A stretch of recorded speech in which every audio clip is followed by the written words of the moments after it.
नमो अर्हन्ताणं नमो सिद्धाणं नमो आयर्याणं नमो वज्रायाणं नमो लोये सव्वसाहुणम्। हाँ, किरणबेन मंगलाचरण करोगे? जी दीदी। हाँ। मंगलमय मंगल करण वीतराग विज्ञान नमो ताहि जाते भये अरिहंतादि महान करि मंगल करि हो महा ग्रंथ करने को काज जाते मिले समाज सब पावे निज पद राज मिथ्या भाव अभाव ते जो प्रगट निज भाव सो जयवंत रहो सदा यही मोक्ष उपाय यही मोक्ष उपाय।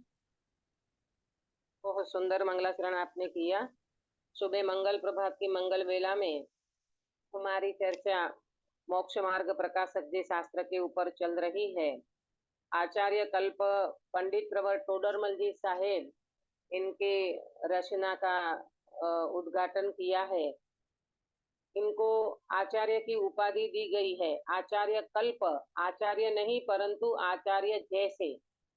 एक बात तो ये समझ में आती है कि पंडित साहब जैसे बोलते ना कि कल्प वृक्ष से जो चीज मांगो वो मिल जाती है, इसी तरह पंडित साहब से जो प्रश्न पूछो वो उनका जवाब मिल जाता है। हालांकि शास्त्र में तो पंडित साहब ने खुद ने प्रश्न उठाया है और खुद ने उत्तर दिया है। इतने विचक्षण बुद्धि के धनी पंडित साहब प्रश्न उठा करके स्वयं उत्तर देते हैं, स्वयं प्रश्न उठाते हैं, और पब्लिक के अंदर अगर ये कुछ भी अंदर में शंका हो तो उनका समाधान हो जाता है। इसीलिए उनको आचार्य कल्प की भी उपमा दी गई है। ऐसे पंडित साहब ने ये मोक्ष मार्ग प्रकाशक जी शास्त्र लिख करके हम जैसे जीवों के ऊपर बहुत उपकार किया है।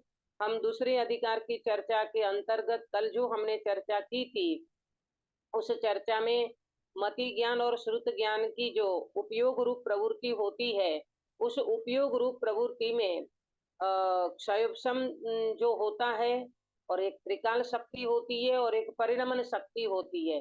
कुल मिला करके इसमें ये बताना चाहते हैं पंडित साहब कि छद्मस्त जीव का जो ज्ञान होता है वो अल्प होता है, और अल्प ज्ञान एक क्षयोपम ज्ञान है।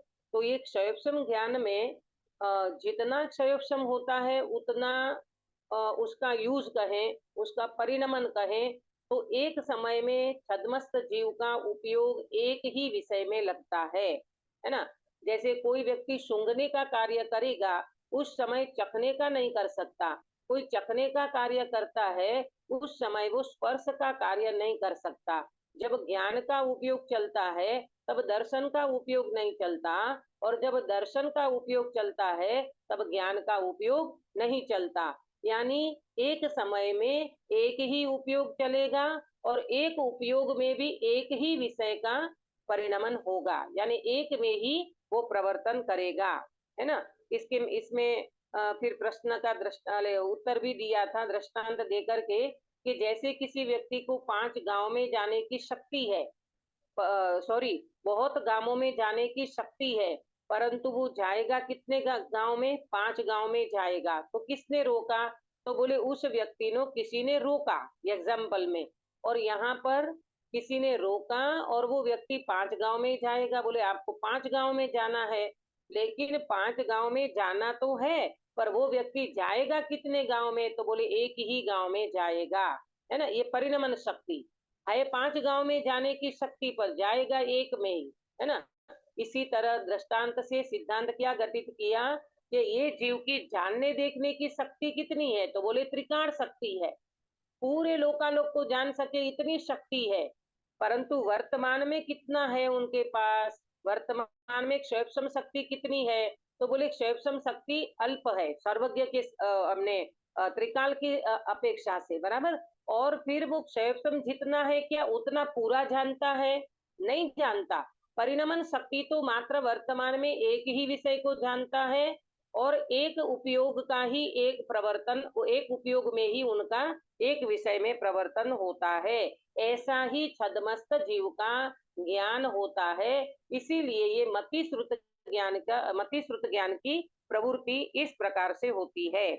फिर आज अपन इसका क्वेश्चन जो पंडित साहब ने एक और उठाया है, इसकी चर्चा अपन आज करेंगे। ये तो मैंने कल की बात को रिपीट किया। पेज नंबर मेरे गुजराती में 40 है, आपके हिंदी में देख लेना। देखो प्रश्न क्या उठाया, ये तो हमने जाना, आप जो एग्जाम्पल देकर के सिद्धांत समझाया ये तो हमने जाना कि ठीक है, एक त्रिकाल शक्ति, क्षयक्षम शक्ति और परिणमन शक्ति, ये तो हमने जाना। परंतु क्षयक्षम होने पर भी बाह्य इंद्रियादि को अन्यथा निमित्त मिलता है और देखना जानना नहीं होवे, या थोड़ा होवे या अन्यथा होवे, ऐसा होने पर वहां कर्म का ही निमित्त तो नहीं रहा ना। इनको ये प्रश्न उठा फिर से कि भाई आप ये कहते हो कि वो कम जाने, थोड़ा जाने, अन्यथा जाने, ये बात पहले भी आई थी।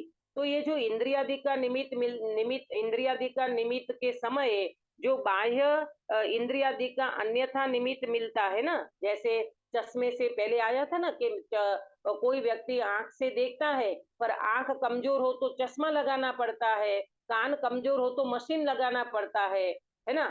इस तरह का आया था ना, पहले अपने चर्चा चली थी मति ज्ञान श्रुत ज्ञान की पराधीन प्रवृत्ति में। तो इनका ये पूछना है कि वहां पर बाह्य निमित्त हो गया ना, जैसे चश्मे से दिखता है ना, मशीन से सुनता है, तो ये तो बाह्य निमित्त हो गया। फिर वहां कर्म क्या रहा, कर्म का रोल क्या रहा, कर्म के उदय से तो कुछ नहीं हुआ। ऐसा यहाँ पर पंडित साहब ने प्रश्न उठाया है। आया प्रश्न समझ में? बोलो, प्रश्न समझ में आया सभी को? तो फिर आगे बढ़ू, नहीं तो पहले तो प्रश्न ही क्लियर करो। है, प्रश्न समझ में आया सभी को? हाँ दीदी, हाँ दीदी। हाँ दीदी। ये तो फिर से बोलती हूँ, प्रश्न ये है कि भाई आपने ये कहा कि क्षयक्षम के कारण से इतना जानना देखना होता है, ये बात तो ठीक है। परंतु जब बाह्य इंद्रियां आदि यानी बाह्य क्या कहना चाहिए कि ये जो इंद्रियां हैं, तो इंद्रियों में देखने में जो ये बाह्य निमित्त मिलते ना, चश्मा है, आकाश है, प्रकाश है, जो भी कुछ है, तो वो जब होता है तब जीव अन्यथा जानता है या फिर थोड़ा जानता है और फिर बिल्कुल नहीं जानता। तो ऐसा जब होता है तो फिर कर्म का रोल क्या रहा, वो तो फिर चश्मा आ गया, प्रकाश आ गया, उससे देखेगा जानेगा, इसमें कर्म का रोल क्या रहा? बताया ना, कर्मनु निमित्त तो न रह्यु, यानी कर्म का निमित्त तो वहां नहीं रहा।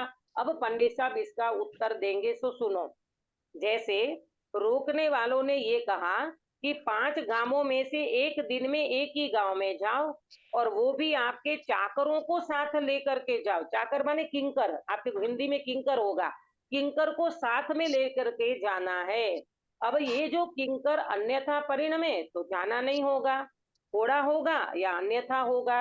ऐसे कर्म का ऐसा ही क्षयोक्षम है कि इतने विषय में कोई एक विषय को जानो देखो, और वो भी इतने बाह्य द्रव्यों का निमित्त होगा, निमित्त होने पर ही देखो जानो, और वहां बाह्य द्रव्य अन्यथा परिणमे तो देखना जाना अन्यथा ना होवे, थोड़ा होवे और अन्यथा होवे। इस प्रकार ये कर्म के क्षयोपशम के ही विशेष है, इसीलिए वहां कर्म का ही निमित्त जानना। अब देखो, पहले आपको मैं ये बात को क्लियर जरा समझाती हूँ कि ये इसमें क्या कहना चाहते हैं। इसमें ये कहना चाहते हैं कि भाई यहाँ पर तो किंकर का दृष्टांत दिया, चाकर का दृष्टांत दिया कि आपको कहीं जाना है पर ये नौकर को साथ में लेकर के जाओ। जैसे अपन कहीं जाते ना, जैसे दादा दादी हो जाते हैं, तो दादा दादी हो जाते हैं ना, तो वो ये कहेंगे कि मम्मी आप जाते हो लेकिन ये पप्पू को साथ में लेके जाओ।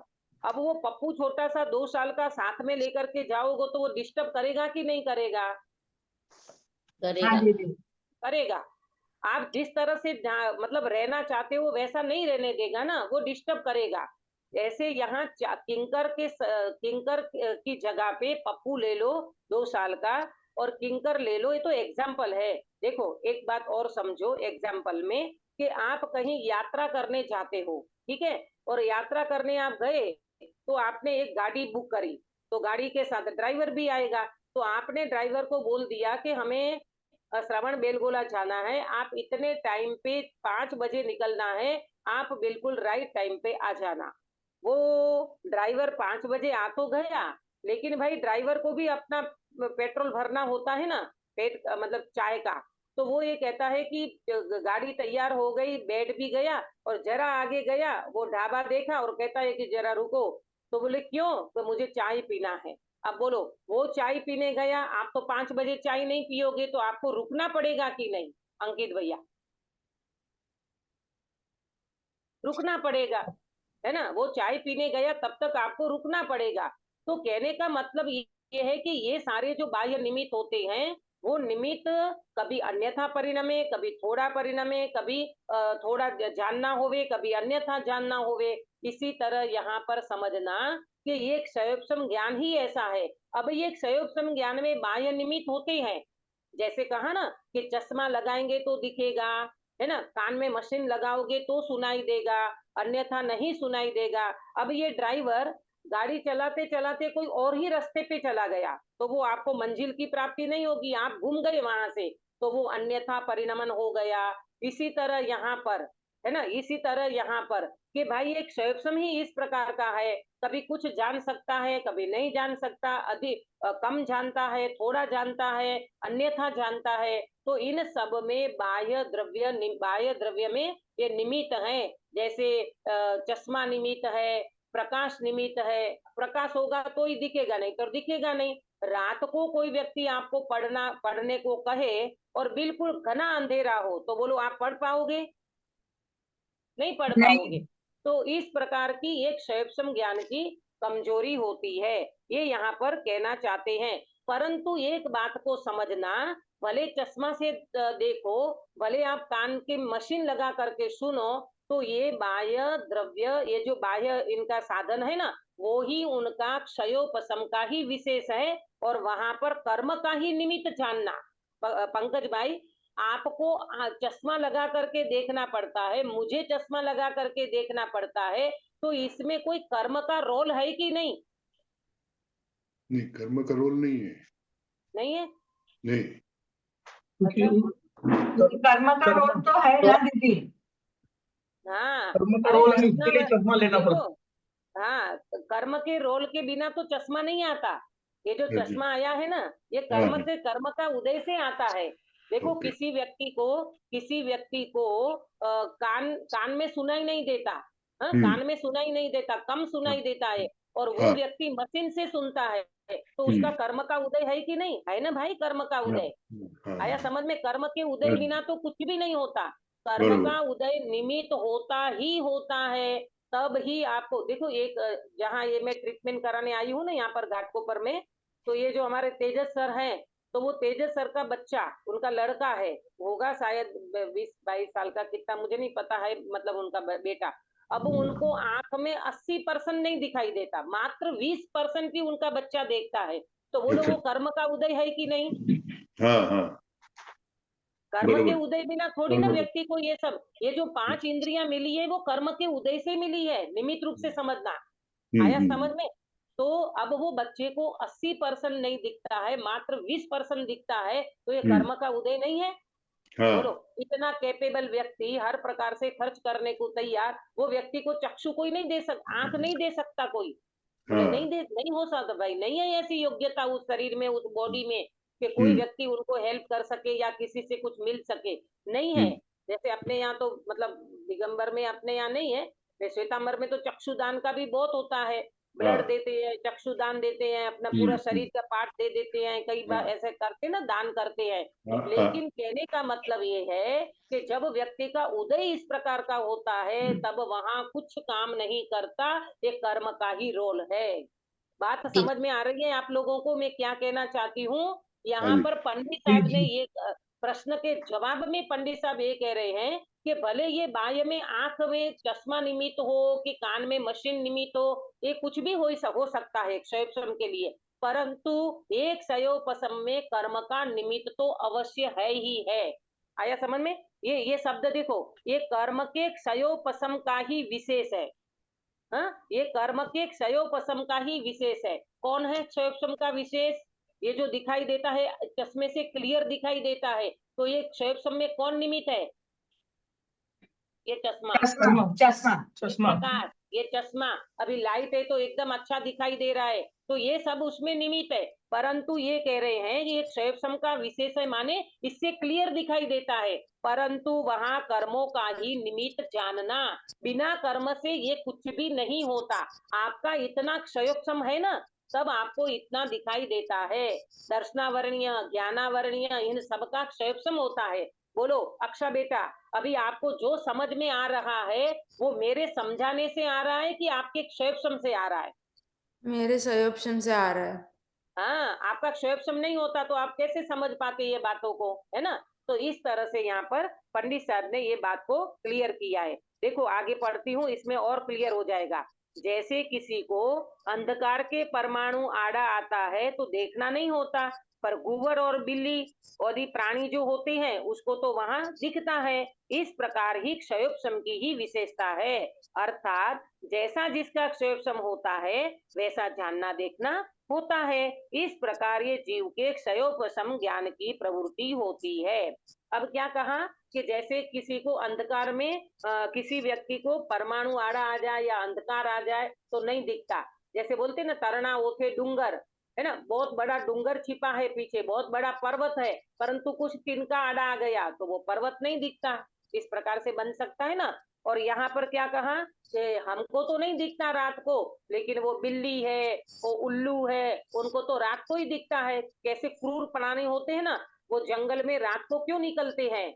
वो इसीलिए निकलते हैं, उनको बिल्कुल क्लियर दिखाई देता है। तो हर व्यक्ति की योग्यता अनुसार उनका क्षयोपशम होता है, और ये क्षयोपशम के कारण उनका जानना देखना भी होता है। फिर यहाँ पर लास्ट में बताया कि थोड़ा क्षयोपशम माने थोड़ा उगाड़ होगा तो थोड़ा दिखेगा, और ज्यादा उगाड़ होगा तो ज्यादा दिखेगा, पर होगा कितना? अल्प ही होगा, क्योंकि मति श्रुत ज्ञान अल्प है, इसीलिए थोड़ा ही जानना देखना होता है। ये बात यहाँ पर क्लियर की। आपको आया समझ में सभी को? किसी को कोई प्रश्न तो नहीं है इसमें? हाँ दे दे। ठीक है, अब अपन चलते हैं। ये हो गया मति ज्ञान और श्रुत ज्ञान के उपयोग की प्रवृत्ति।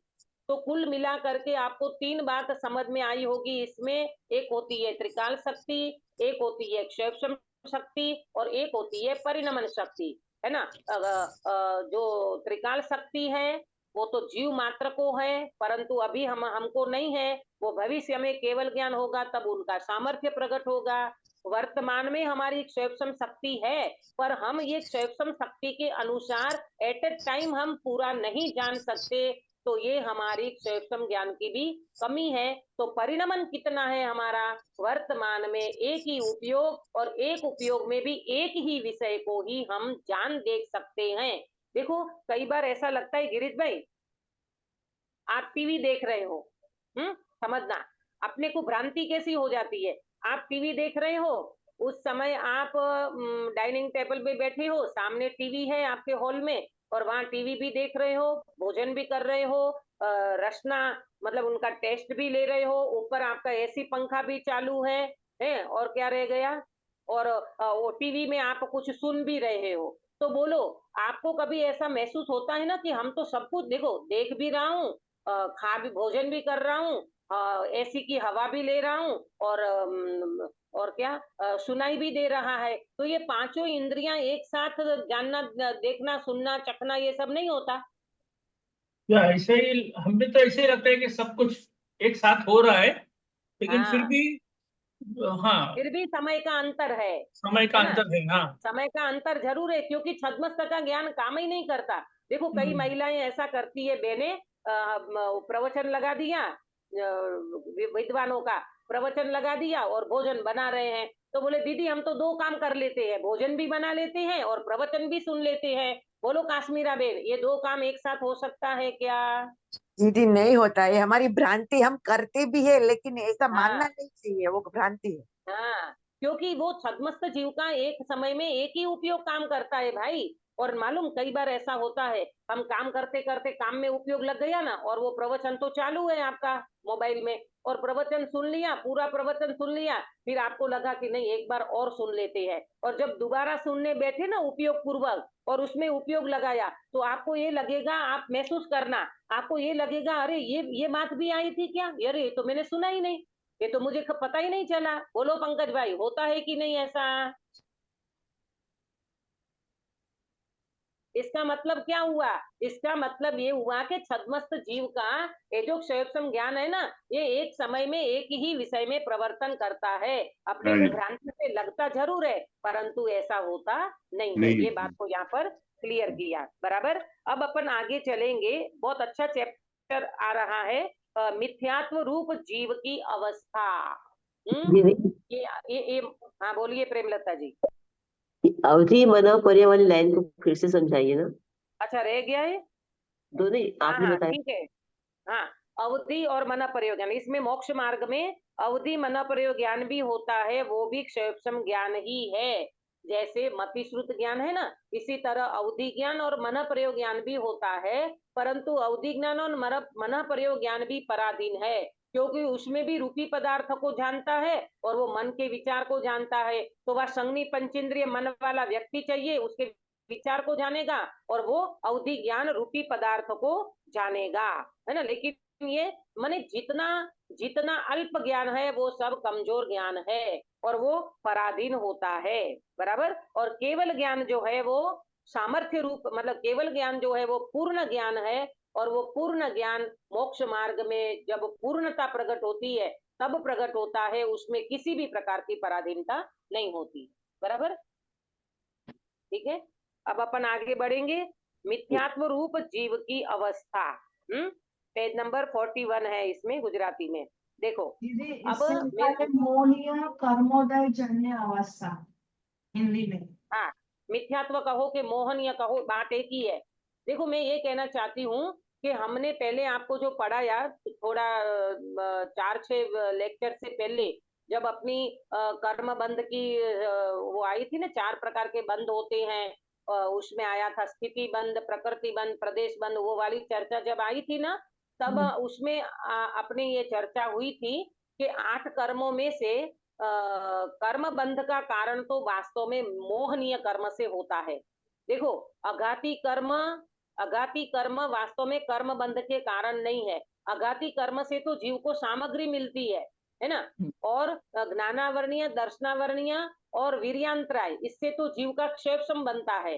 तो मात्र ने मात्र एक मोहनीय कर्म जो है उसी से ही जीव कर्म को बांधता है। तो आज अपनी जो चर्चा चलेगी वो मिथ्यात्व रूप जीव की अवस्था कहो कि मोह रूप जीव की अवस्था कहो।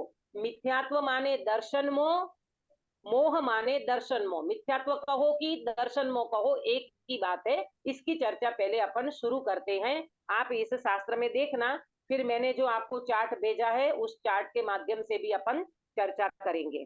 और इस जीव को मोह के उदय से मिथ्यात्व और कषाय भाव होता है। देखो, पहले अपने को जो रोग है ना, रोग, उस रोग का एहसास होना चाहिए। सुनो ध्यान से, पहले रोग का एहसास होना चाहिए। जब तक जीव को रोग का एहसास नहीं होता, बीमारी का एहसास नहीं होता, तब तक वो व्यक्ति उसका इलाज कैसे कराएगा? तो मुझे बताइए आप लोग कि हमको कौन सी बीमारी है और उन बीमारी के सिम्टम कौन से हैं। जैसे कोरोना के टाइम में क्या सिम्टम होते थे? कोरोना के टाइम में वो उधरस आता था, खांसी, सर्दी गला खांसी। पकड़ता था, जरा सा भी ताव सर्दी आता था। खांसी हो गई, बुखार आ गया, तो हो भगवान कोरोना हो गया, कोरोना हो गया, तुरंत शंका हो जाती, क्योंकि उनके सिम्टम बताए गए थे कि जिसको कोरोना होता है उसको सर्दी, जुकाम, फीवर ये सब होता है, बराबर। अब देखना यहाँ पर कि मुझे मिथ्यात्व रूपी रोग, मुझे मिथ्यात्व है या मुझे दर्शन मोह है, तो ये बीमारी का सिम्टम क्या है? इस बीमारी का सिम्टम क्या है? कोई बताएगा क्या क्या है इसके लक्षण? ये मिथ्यात्व का लक्षण बताओ, ये मिथ्यात्व रूपी रोग के लक्षण कौन से हैं? कोई बताएगा सभा में से? शरीर को अपना मानना, बहुत बढ़िया। कर्तापना, ये है मैं ना? करता हूँ। इसमें मालूम देखो, इसमें मोह के उदय से यानी दर्शन मोह के उदय से मिथ्यात्व और कषाय भाव उनके सिम्टम है। ये है उनके लक्षण। मिथ्यात्व माने जो अभी अंकित भैया ने कहा, विपरीत मान्यता, शरीर को अपना मानना, ये दर्शन मोह के कारण होता है। और चारित्र मोह के कारण जीव को राग द्वेष और क्रोध मान माया लोभ होता है। ये इनके सिम्टम है, ये इनके लक्षण है। अब अपने को कैसे पकड़ में आए? तो आप ऑब्जर्वेशन करो, अपना ऑब्जर्वेशन करो, अपना निरीक्षण करो कि मुझे मिथ्या मान्यता चल रही है, मुझे अंदर में विपरीतता चल रही है, कि मुझे अंदर में मात्र विपरीतता नहीं चलती, मुझे तो अंदर में अभी अस्थिरता के कारण मात्र क्या चलता है? कषाय भाव चलता है, राग द्वेष के परिणाम चलते हैं। ये व्यक्ति को सेल्फ अपना ऑब्जर्वेशन करके देखना पड़ेगा। बराबर? तो पहले क्या कहा? बीमारी जैसे होती है तो उनका सिम्टम जानना जरूरी है। यहाँ पर मिथ्यात्व रूपी बीमारी है, उनका सिम्टम है विपरीत मान्यता, और चारित्र मोह के सिम्टम है कषाय भाव। बराबर? ये इनके लक्षण है। देखो, वहां दर्शन मोह के उदय से मिथ्यात्व भाव होता है, जिससे ये जीव अन्यथा प्रतीति रूप अतत्व श्रद्धान करता है। जैसा है वैसा नहीं मानता और जैसा नहीं है वैसा मानता है।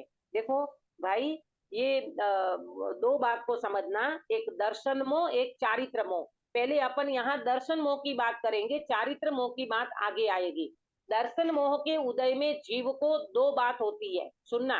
दर्शन मोह के उदय में दो बात होती है।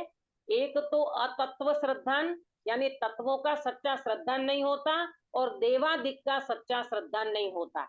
जिसको दूसरे शब्दों में कहें तो ग्रहित मिथ्यात्व और अग्रहित मिथ्यात्व। मुझे कौन बताएगा सभा में से अतत्व श्रद्धान में कौन सा मिथ्यात्व जाएगा, और देवादिक के विपरीत श्रद्धान में कौन सा मिथ्यात्व लेना चाहिए? ग्रहित और अग्रहित दोनों को डिवाइडेशन कौन करके बताएगा? अक्षा बेटा। अग्रहित मिथ्यात्व आएगा। जो तत्व का इसका होता है वो अग्रहित मिथ्यात्व, और जो देवादिक का होता है वो ग्रहित मिथ्यात्व। बिल्कुल बिल्कुल, बहुत बढ़िया जवाब दिया आपने। बहुत ही अच्छा सुन करके खुशी हुई कि वास्तव में आप एकाग्रता से सुनते हो, क्योंकि ग्रहित और अग्रहित की जब मैंने चर्चा की थी तब आपको ये समझाया गया था कि ग्रहित मिथ्यात्व में कुदेव, कुगुरु और कुशास्त्र, है ना, देव की प्रॉपर श्रद्धा नहीं होती। वितरागी देव को ही देव मानना चाहिए, अर्यंत भगवान ही हमारे देव हैं। तो हम कहाँ कहाँ माथा टेकते हैं? कुलदेवी के नाम पे ने, इनके नाम पे ने, उनके नाम पे ने, ये तो हमारे। और लोग तो ये कहते हैं तीर्थंकर को भी देवियां होती है, तीर्थंकर को भी कुल देवी होती है। अरे भैया, तुम तीर्थंकर को कहाँ साथ में लेते हो? तीर्थंकर को कोई कुल देवी नहीं होती, ये बिल्कुल मान्यता निकाल देना। तीर्थंकर को तो आप सुनना, ध्यान से सुनना, कभी गलत ग्रहित मिथ्यात्व तो बिल्कुल नहीं पालना। मैं सच कहती हूँ, एक ग्रहित मिथ्यात्व व्यक्ति को कितना दोष लगाता है मालूम? एक ग्रहित मिथ्यात्व की एक चर्चा आती है आगम में, शायद वो चर्चा संग्रह की कौन सा शास्त्र है। एक कोई व्यक्ति 4 लाख या 10 लाख कोई परस्त्री का सेवन करे, आंख में भूल गई हूँ, इतना कोई परस्त्री का सेवन करे 4 या 10 लाख तक का, और उन व्यक्ति को परस्त्री का जो सेवन करने से पाप लगता है, उससे अनंत गुना पाप लगता है ग्रहित मिथ्यात्व से। आपको समझ में आना चाहिए भाई कि ग्रहित मिथ्यात्व में ये कुल देवी और कितना चल पड़ा है, इनकी पेड़ी उनकी पेड़ी, इसमें जाना उसमें जाना, और दुनिया भर के ये करना सब। ये प्रभु नहीं है अपने। हम अगर जैन कहना लेके लायक नहीं बनते जब तक हमें वितरागी देव के अलावा कहीं पर भी मस्तक नहीं झुकना चाहिए। अरे हमारे, अच्छा एक बात बताना, ये कुल देवी को मानने का प्रयोजन क्या है? क्यों आप देवियों को माथा टेकने अपन जाएं? क्यों जाएं? उसका रीजन एक ही है, अगर संसार का कोई प्रलोभन नहीं है तो कोई देव देवी को माथा नहीं टेकेगा। आप समझना ध्यान से, अगर आपको वितरागता चाहिए ना, तो वितरागता वो देवी नहीं दे सकती। वितरागता का मार्ग तो पूर्ण व्यक्ति ही बता सकते हैं। और पूर्ण पुरुष कौन है, पूर्ण व्यक्ति कौन है पंकज भाई जगत में?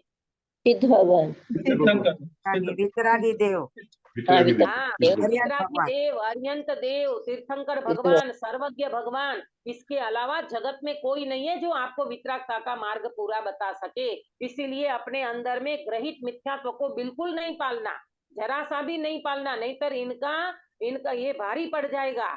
यहाँ तो चलो मनुष्य भव में अपन, और मालूम ज्यादा से ज्यादा ग्रहित मिथ्यात्व मनुष्य भव में ही होता है, नारकी को नहीं होता, तिर्यंच को नहीं होता, देव को नहीं होता। ये ग्रहित मिथ्यात्व यही सारे अड्डे लगे हुए हैं, दीदी, ये मंदिर ने वो मंदिर। हाँ बोलो। तो दीदी जैसे पद्मावती देवी और सरस्वती देवी, लक्ष्मी देवी, फिर इनको क्या बोलेंगे? नहीं, एक समझना चाह रही थी। हाँ नहीं समझना बराबर है, लेकिन मालूम ये मैं आपको बताऊंगी कभी, अभी तो नहीं, अपना विषयांतर भी हो जाएगा। ये जो लक्ष्मी देवी मानते हैं ने सरस्वती, ये सरस्वती वो नहीं है जो हंस पे बैठी है। ये सरस्वती देवी अपनी ज्ञान को सरस्वती कहा, जिनवाणी को सरस्वती कहा है। वो कोई सरस्वती का रूप नहीं है अपने जैन दर्शन में। और वो लक्ष्मी देवी जो दीपावली में पूजा वगैरह करते हैं, वो लक्ष्मी नहीं है अपने यहाँ, केवल ज्ञान रूपी लक्ष्मी की बात है। माने कितनी गलत प्ररूपणा चल गई, गलत परंपरा चल गई कि गौतम स्वामी को केवल ज्ञान हुआ, महावीर भगवान मोक्ष पधारे और फिर वो पूजन काय की करने लगे, पूजन करे लक्ष्मी पूजन। तो लक्ष्मी पूजन में किसको बिठाते हो, बोलो? ज्ञान लक्ष्मी को बैठाना चाहिए, लेकिन धन लक्ष्मी को बैठा दे। हाँ, ज्ञान लक्ष्मी को बिठाना चाहिए ना। गौतम स्वामी ने केवल ज्ञान रूपी लक्ष्मी को प्राप्त किया है। तो ये परंपरा अपनी गलत चल गई है। लक्ष्मी बक्ष्मी कोई बाहर में होती नहीं है, और न कोई सरस्वती है जो हंस पे बैठी है, ये कुछ भी नहीं है। अपने यहाँ सरस्वती माने जिनवाणी माता, ये जो शास्त्र है ना वो हमारी सरस्वती है, इसके अलावा कोई सरस्वती का रूप नहीं समझना। और बात रही पद्मावती और ये देवियों की, तो पद्मावती देवी, अगर देवी, मैं ये नहीं कहती हूँ कि देव देवी नहीं होते हैं, देव देवी होते तो हैं, लेकिन वो देव देवी को हमें माने तो हमें मिथ्यात्व का दोष लगेगा। वो देवी का स्वरूप नहीं है ऐसा नहीं। अरे पद्मावती देवी को ज्यादा से ज्यादा आप सम्यक दृष्टि मानो, उसकी कोई मना नहीं है, मानो आपको सम्मानना हो तो सम्यक दृष्टि, उसमें कोई मना नहीं है। लेकिन वो पद्मावती देवी पे जाकर के हम कुछ मान्यता करते हैं ना, मनोती करते हैं, वो बिल्कुल गलत है। क्यों आपके अंदर में संसार की वासना पड़ी है, मेरे घर पे बच्चा हो जाए, मेरे घर पे पैसा आ जाए, मेरे घर पे ये हो जाए। हम दक्षिण में गए थे भाई साहब के साथ बेलगांव वगैरह 10 लक्षण करने में, वहां पर पद्मावती या महावीर भगवान है, यहाँ पद्मावती देवी है। तो पद्मावती देवी को पहले ढोक लगाएंगे, पहले दर्शन करेंगे पद्मावती देवी का, और महावीर भगवान साक्षात 3 लोक के नाथ बैठे हैं, उनका बाद में दर्शन करते हैं। बताना मुझे, ये 3 लोक के नाथ श्रेष्ठ हैं कि वो पद्मावती देवी श्रेष्ठ है? 3 लोग के नाथ श्रेष्ठ दीदी। 3 लोग के नाथ को ही दे देंगे। 3 लोग के नाथ को ही मस्तक झुकना चाहिए भाई। ये पद्मावती देवी को मस्तक झुकाना, ये तो कैसा हो गया गिरीश भाई? एक 4th क्लास पास व्यक्ति और एक 13वीं क्लास पास व्यक्ति, तो हम किसके पास जा रहे हैं? पहले हम 4th क्लास वाले व्यक्ति के पास जा रहे हैं कुछ हमारा सॉल्यूशन लेने के लिए, और वो 13वीं पास वाला व्यक्ति एकदम अच्छा खासा ज्ञानधारी, और उनके पास हम जाते नहीं है। बताओ, थोड़ा तो लॉजिक लगाइए, थोड़ा तो लॉजिक लगाइए। हमारे अंदर में क्या वासना पड़ी हुई है ये कभी हम चेक नहीं करते। और जहां बोलते ना, जहां चमत्कार वहां नमस्कार। जरा सा रास्ते में पत्थर का रोड़ा देखा, उसके ऊपर सिंदूर लगा है, तो ये शनि के देव हो गए। बताओ, हद हो गई है ना। ये जीव को विवेक ही नहीं है। इसलिए मालूम छोटे दादा बोलते थे, अपने छोटे दादा डॉक्टर हुकमचंद जी भारी, ये जो अपना मस्तक है ना, ये सड़ा हुआ नारियल नहीं है, कहीं पर भी जाके फोड़ दो, कहीं पर भी माथा टेक दो, ये बिल्कुल नहीं होता प्रभु। और मैं तो सच कहती हूँ, जब तक ग्रहित मिथ्यात्व नहीं छूटेगा, तब तक अग्रहित मिथ्यात्व नहीं जाएगा, 3 काल में नहीं जाएगा। अरे आपके अंदर में पहले वितरागी देव शास्त्र गुरु का पक्का श्रद्धान होना चाहिए। अगर ये श्रद्धान नहीं है तो फिर आप कहीं पर भी चले जाओगे, कहीं पर भी झुकोगे, जहां से मोक्ष का मार्ग बिल्कुल नहीं मिलता।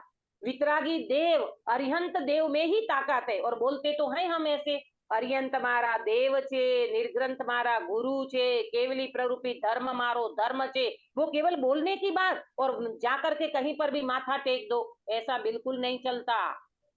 ख्याल आया?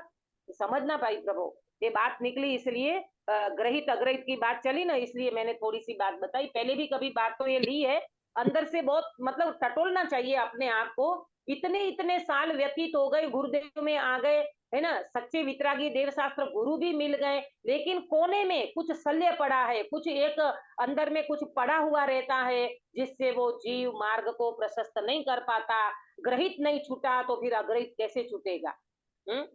आया समझ में? इसलिए प्रॉपर श्रद्धान करना चाहिए। चलो आगे बढ़ेंगे। क्या बात चल रही थी? हाँ, दो, ग्रहित मिथ्यात्व और अग्रहित मिथ्यात्व। ग्रहित मिथ्यात्व कुदेव कुगुरु कुशास्त्र को माने तो ग्रहित मिथ्यात्व का दोष लगता है, और अग्रहित मिथ्यात्व माने शरीर को अपना मानना, विपरीत मान्यता, संयोगों में एकत्व बुद्धि, ममत्व बुद्धि, कर्तत्व बुद्धि, भोक्तृत्व बुद्धि, ये सब अग्रहित मिथ्यात्व में जाएगा। और सात तत्व का प्रॉपर श्रद्धा नहीं करना, ये अग्रहित मिथ्यात्व है। अब बोलो, पुण्य को धर्म मानते हो तो कौन सा मिथ्यात्व लगेगा? अक्षा बेटा, पुण्य को धर्म मानो। अग्रहित हाँ मिथ्यात्व। बेटा, इससे क्लियर करना अंदर में कि हम आश्रम को संवर मान लेते हैं, हम पुण्य का बंध को हम निर्जरा का कारण मान लेते हैं, संवर का कारण मान लेते हैं। पुण्य तो बेड़ी है सोने की, बेड़ी आखिर बंधन है। तीर्थंकर नाम कर्म भी बंधन है। लोग तो कहते हैं तीर्थंकर बनना है, तीर्थंकर, मुंह में पानी आता है। अरे तीर्थंकर होकर के मोक्ष जाना कि सामान्य केवली होकर के मोक्ष जाना ज्यादा अच्छा है? कौन बताएगा? सामान्य केवली होकर मोक्ष जाना। क्यों भाई, तीर्थंकर नहीं बनना? नहीं, अरे सामान्य केवली होकर के मोक्ष जाओगे, मालूम? तीर्थंकर जब तक उनकी पुण्य प्रकृति का क्षय नहीं होगा, जो तीर्थंकर नाम कर्म का बंध किया है ना, अब सर्वज्ञ होकर के ओम ध्वनि गिरेगी, समोसरण लगेगा, ये सब कुछ होगा वहां पर। और जब तक ये नहीं पूरा होता ना पंकज भाई, तब तक वो तीर्थंकर मोक्ष में नहीं जा सकते। अपने को लगता है गुरुदेव तीर्थंकर बनेंगे, गुरुदेव तीर्थंकर बनेंगे धात की खंड के, हमें भी तीर्थंकर बनना है। अरे प्रभु, तीर्थंकर नहीं, मैं भगवान हूँ, मुझे भगवान बनना है, मुझे तीर्थंकर नहीं बनना है। आया? और बनना नहीं बनना वो अपने हाथ में नहीं है, वो जैसी योग्यता होगी वैसा होगा। लेकिन इसका प्रॉपर स्वरूप समझ लेना चाहिए। हमें क्यों इतनी मुंह में पानी आता है तीर्थंकर के नाम पे? प्रभु, वो कोई वीआईपी, कोई पुण्य प्रकृति होती है वैसी, उससे वो जीव बनता है, लेकिन अंदर में भगवान बनने की जो चाहना है ना, भगवान बने की भावना, वो वास्तव में वजूद रखती है। ठीक है? हाँ, तो बात ये चल रही थी, ग्रहित मिथ्यात्व और अग्रहित मिथ्यात्व। सात तत्वों का विपरीत श्रद्धान वो अतत्व श्रद्धान है, और देवादिक का अश्रद्धान माने, देवादिक का विपरीत श्रद्धान माने कुदेव गुरु कुशास्त्र को मानना, जिसको ग्रहित मिथ्यात्व कहते हैं। बराबर? अब देखो, बहुत बहुत बढ़िया पंक्ति आ रही है गिरीश भाई, आपकी कॉपी में नोट कर लेना। कैसा है ये भगवान आत्मा, कैसा हूं मैं? ये टोडरमल जी साहेब बता रहे हैं अपने को, अपना परिचय करा रहे हैं, अपनी वस्तु दिखा रहे हैं। ये शरीर के बीच में जो अंदर में विराजमान भगवान आत्मा कैसा है? अमूर्तिक प्रदेशों का पुंज, प्रसिद्ध ज्ञानादि गुणों का धारक, अनादि निधन वस्तु पोते छे। गुजराती में लिखा है, अनादि निधन वस्तु आप हैं। आया समझ में? ये तो बिल्कुल आपकी कॉपी में नोट कर लो और रोज बोलो इसको, मैं कैसा हूँ। अक्षा बेटा, समझ में आया? ये नोट कर लो बेटा, आपकी कॉपी में नोट कर लो, आपके हृदय में नोट कर लो, आपके अंदर में, और ऐसा अंदर में देखो, देखने का अभ्यास करो। कैसा? अमूर्तिक प्रदेशों का पुंज, प्रसिद्ध ज्ञानादि गुणों का धारक, अनादि निधन वस्तु आप हैं, हम हैं, मैं ऐसा हूँ। कैसा हूँ? अमूर्तिक प्रदेशों का पुंज। ये जो मैंने आपको चार्ट भेजा है ना, उस चार्ट के माध्यम से इसकी चर्चा अपन करेंगे। निकालिए चार्ट। दीदी पहला वाला चार्ट ना क्लियर नहीं है। हाँ, ये मेरे को आज पता नहीं, करने गई ना तो कुछ ना कुछ आड़ा ही आ रहा था, मेरे को समझ में नहीं आया। फिर मैंने ना 2-3 बार भेजा है, तो उसमें से कहीं आपको क्लियर दिखता हो तो देख लो। जी जी, सेकंड वाला क्लियर है। हाँ, है ना? पर फिर भी मैं बोलती हूँ, मैं यहाँ से बोलूंगी तो आपका और क्लियर हो जाएगा। देखो, इसको मैंने चार्ट में बनाया है, एक तरफ जीव है और एक तरफ शरीर है ना? शरीर को हमने अनादि से अपना माना है ना, शरीर को हमने अनादि से अपना माना है। ये है हमारा अग्रहित मिथ्यात्व। अब इस अग्रहित मिथ्यात्व को हम कैसे तोड़ेंगे, उससे पहले यहाँ पर दो चीज बताइए जिससे हमें भेद विज्ञान करना है। एक तो जीव और एक शरीर, इसको दो में डिवाइडेशन कर देना, बराबर। अब द्रव्य से, क्षेत्र से, काल से और भाव से जीव को और शरीर को दोनों को बताया गया है ना। देखना जीव में क्या लिखा है, द्रव्य, क्षेत्र, काल और भाव, है ना। द्रव्य में जीव, मैं कौन हूँ, जीव हूँ, जीव हूँ। फिर क्षेत्र में अमूर्तिक प्रदेशों का पुंज, है ना। मेरा जो क्षेत्र है, आत्मा के प्रदेश है ना, असंख्य प्रदेश, वो अमूर्तिक प्रदेशों का पुंज है। मैं अमूर्तिक प्रदेशों का पुंज हूँ। आत्मा आंखों से दिखाई नहीं देता, आत्मा ज्ञान से ही वेदन में आता है, ज्ञान से फीलिंग में आता है। तो कैसा है, क्षेत्र से अमूर्तिक प्रदेशों का पुंज है। काल से मैं कैसा हूँ, अनादि निधन। ये इतनी लाइन में द्रव्य, क्षेत्र, काल और भाव छिपा है। समझ में आ रहा है आप लोगों को काश्मीरा बेन? हाँ दीदी, हाँ। है ना। काल से मैं कैसा हूँ, अनादि निधन हूँ। और भाव से कैसा हूँ, प्रसिद्ध ज्ञानादि गुणों का धारक हूँ। प्रसिद्ध ज्ञानादि गुणों का धारक हूँ।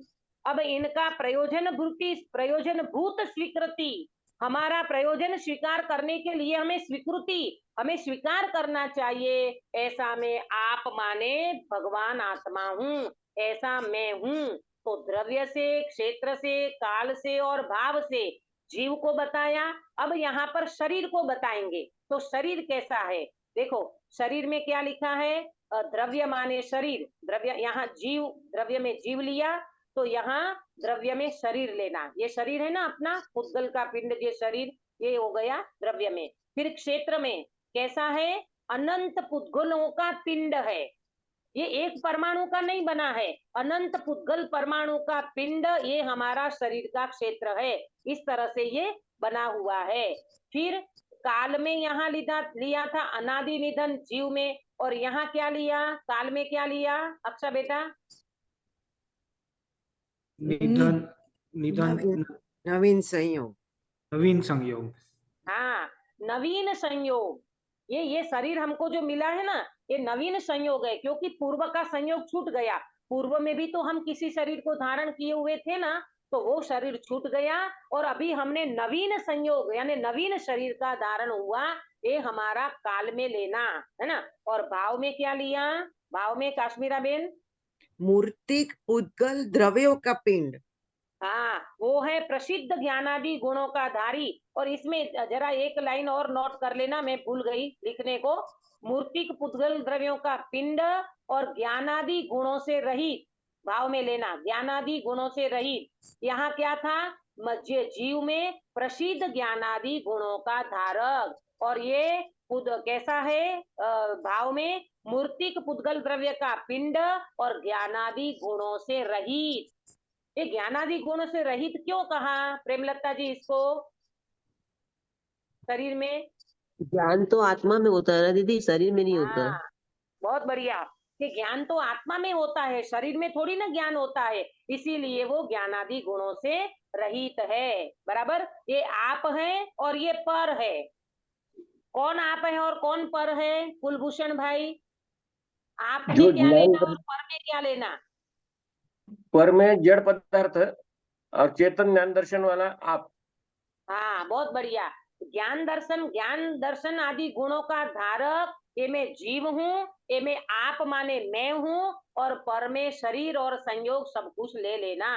यहाँ शरीर की बात की है, तो शरीर पर है और मैं आप माने में स्व हूँ। तो इस तरह से यहाँ पर जीव और शरीर, ये दोनों के बीच में पंकज भाई ज्यादा से ज्यादा इस जीव को भेद विज्ञान, ये शरीर से तो जल्दी से मतलब निकट में है ना शरीर अपना, यहाँ से भेद विज्ञान चालू कराते हैं। सबसे पहले ये देह को मैंने अपना माना। कब से अपना मानते हैं शरीर को? वैसे तो अनादि से मान रहे हैं शरीर को अपना। तो सबसे पहले शरीर और जीव, आत्मा और शरीर, ये दोनों के बीच में अगर जीव भेद विज्ञान कर लेगा और आत्मा की अनुभूति कर लेगा, तो कौन सा मिथ्यात्व छूटेगा पंकज भाई? अग्रहित। हाँ, अग्रहित मिथ्यात्व छूटेगा। देह में एकत्व बुद्धि की थी ना, तो ये देह में एकत्व बुद्धि छूट गई, वेद विज्ञान कर लिया, अभेद आत्मा की अनुभूति हो गई, तो उस जीव का अग्रहित छूट गया। और हाँ जी। सच्चे और जीव तत्व का यथार्थ श्रद्धान कर लिया, बराबर। और हाँ जी। वितरागी देवशास्त्र गुरु को भी प्रॉपर वो मानता है अब तो उसका ग्रहित अग्रहित दोनों छूट जाता है। जी। एक बात को सुनना ध्यान से, अक्षा बेटा, आपको ख्याल में आया?